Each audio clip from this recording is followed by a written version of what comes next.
Assalamualaikum warahmatullahi wabarakatuh. Sahabat, pernahkah Anda merasa kebingungan ketika mendengar lawan bicara berbicara dengan Anda? Anda kesulitan memahami maksud pesannya, padahal sudah mencoba mendengar, fokus. Namun ternyata pesan yang kawan bicara Anda sampaikan terkesan loncat-loncat dan tidak berkesinambungan. Ditambah lagi, bahasa yang ia sampaikan kurang sesuai dengan konteks yang diharapkan. Pernah mengalami seperti ini? Nah, kalau itu terjadi, pusing nggak tuh? Pusing. Jangan-jangan orang yang pernah kita ajak bicara juga mengalami hal yang sama seperti Anda. Karena fenomena ini tidak jarang terjadi dalam keseharian kita, terutama di dunia kerja. Sehingga berbagai konflik yang berasal dari miskomunikasi pun tidak bisa dihindarkan. Akibatnya timbul berbagai kecewaan dan salah paham yang dapat mempengaruhi produktivitas dalam bekerja. Tentu hal ini akan sangat merugikan diri Anda dan juga merugikan perusahaan tempat Anda bekerja. Nah, agar permasalahan tersebut dapat kita hindari, kita perlu menyadari pentingnya sistematika pesan dalam berbicara, guna menghindari adanya perbedaan pesan dengan persepsi yang ditangkap oleh kawan bicara Anda. Karena begitu pentingnya isi suatu pesan, sampai-sampai Said Qutb pernah mengatakan, satu peluru hanya bisa menembus satu kepala, tetapi satu kata bisa menembus jutaan kepala. Jadi hati-hati dengan kata-kata yang kita ucapkan, karena itu bisa menembus banyak kepala, ya, menembus ribuan bahkan jutaan kepala orang. Nah, bagaimana caranya untuk memastikan pesan kita tersampaikan secara utuh dan nyaman untuk didengar? Audio sebelumnya kita sudah pernah membahas apa yang perlu kita siapkan sebelum bicara. Ya, masih ingat? Formulanya adalah think now, true, helpful, inspire, necessary, dan kemudian kind. Ya. Bagi yang belum mendengarkan audionya, silahkan dengarkan audionya di audio saya sebelumnya, di channel yang sama ini, di channel YouTube ini juga. Kini kita akan membahas cara yang mudah untuk berbicara secara terstruktur dan sesuai dengan konteks yang sedang dibahas. Salah satu ya, ini salah satu nih, banyak formula, tapi salah satu formula yang bisa dipakai adalah PREP. Apa itu PREP? Seperti kemarin kalau think itu ada singkatannya, true, helpful, inspiring, necessary, kemudian kind. PREP juga ada singkatannya nih. Yang pertama adalah point, P-nya itu point. Sampaikan gagasan utama dari pembicaraan Anda.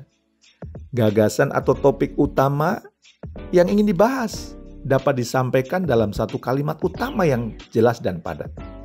Dan biasanya kalimat utama itu menjadi poin yang paling penting untuk menarik perhatian pembicara. Untuk itu, ya, pastikan nih diksi atau pemilihan kata yang Anda gunakan sudah sesuai dengan konteks pembicaraan dan berisi kalimat yang tidak menyinggung kawan bicara Anda atau pendengar. Jadi pendek tapi tajam. Misalnya ya, saya kalau dulu mau menyadarkan para trainer untuk nulis buku, saya menggunakan poinnya begini.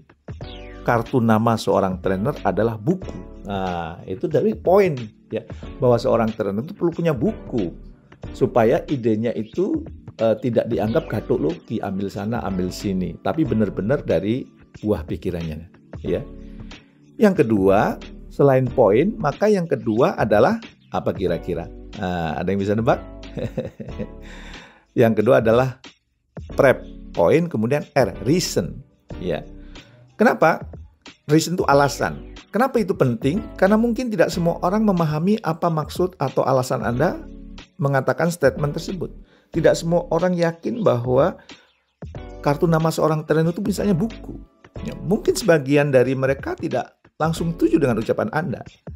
Untuk itu, kita memerlukan alasan yang kuat mengapa kita mengatakan poin tersebut di awal tadi.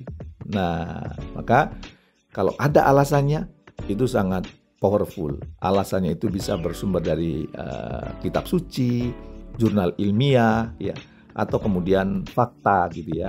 Sebagaimana misalnya berkaitan dengan statement saya tadi. Kartu nama seorang trainer adalah buku. Itu poinnya. Reasonnya akan saya ungkapkan. Seorang trainer pada hakikatnya adalah jualan ilmu, ide, gagasan, dan inspirasi. Agar audien tahu orisinilitas ya dari apa yang kita ajarkan kepada mereka, mereka perlu buku ya dalam bentuk tertulis ya. Mereka perlu bukti-bukti dalam bentuk tertulis dan itu adalah buku. Kalau kita sudah menulis buku, orang tahu oh ini idenya, oh ini gagasannya. Jadi buku itu jadi penting. Jadi kita perlu menyampaikan reason, alasan. Nah, kalau sudah point, reason, prep, ini example, ya contoh, ya. Orang Indonesia ini perlu contoh. Mana di antara yang sudah diungkapkan contohnya kayak apa ya. Karena kita tidak boleh hanya sampai alasan ya yang jelas dan akurat ya. Kawan bicara kita akan lebih terbantu dalam memahami pesan ya, yang kita sampaikan bila dilengkapi dengan contoh yang sesuai dengan konteks pembicaraan. Ya. Misalnya berkaitan dengan buku tadi. Saya bisa memberikan contoh. Sejak saya meluncurkan buku pertama saya, yaitu Kubik Leadership, pada tahun 2005, awal-awal karir saya sebagai seorang trainer, maka tim marketing saya itu tidak lagi mengalami kesulitan menawarkan produk kami. Ya. Bahkan perusahaan-perusahaan yang ternama, baik itu BUMN maupun swasta premium, itu mengundang kami secara bergiliran. Kenapa? Dia sudah membaca bukunya, sudah tahu isi bukunya. Ya, jadi laris. Maka poin ada alasan tadi ya. Ada alasan semakin kuat tuh. Poinnya adalah kartu nama seorang trainer adalah buku. Reasonnya tadi alasannya adalah ya kita jualan ide, ilmu atau gagasan supaya tahu orisinil atau tidak, maka dituangkan dalam dibuktikan dalam bentuk buku. Example, contohnya saya. Ya, contohnya penulis-penulis atau trainer-trainer yang lain tuh makin populer setelah menulis buku. Dan kemudian jangan lupa ditutup dengan point, prep ya. Point, reason, example, atau kemudian positive vibes ya. Jadi kita perlu kemudian menyimpulkan bahwa buku sangat menentukan seorang trainer menjadi laris di perusahaan besar dan ternama. Jadi ayo menulis buku. Nah itu jadi terstruktur. Point, kemudian apa? Reason, ya. Kemudian example, kemudian positive vibes, prep namanya. Kalau itu kita lakukan, insya Allah apa yang kita sampaikan menjadi lebih terstruktur, lebih mudah dipahami. Dan kalau itu terjadi, insya Allah ya, kalau Anda sebagai trainer insya Allah makin laris ya. Kalau Anda sebagai orang yang sering berkomunikasi dengan orang itu tidak salah paham. Orang itu mengerti apa yang kita sampaikan. Jadi silahkan praktekkan dan insya Allah komunikasi menjadi lebih asik dan mengasihkan. Semoga kita semua semakin sukses mulia. Terima kasih. Assalamualaikum warahmatullahi wabarakatuh.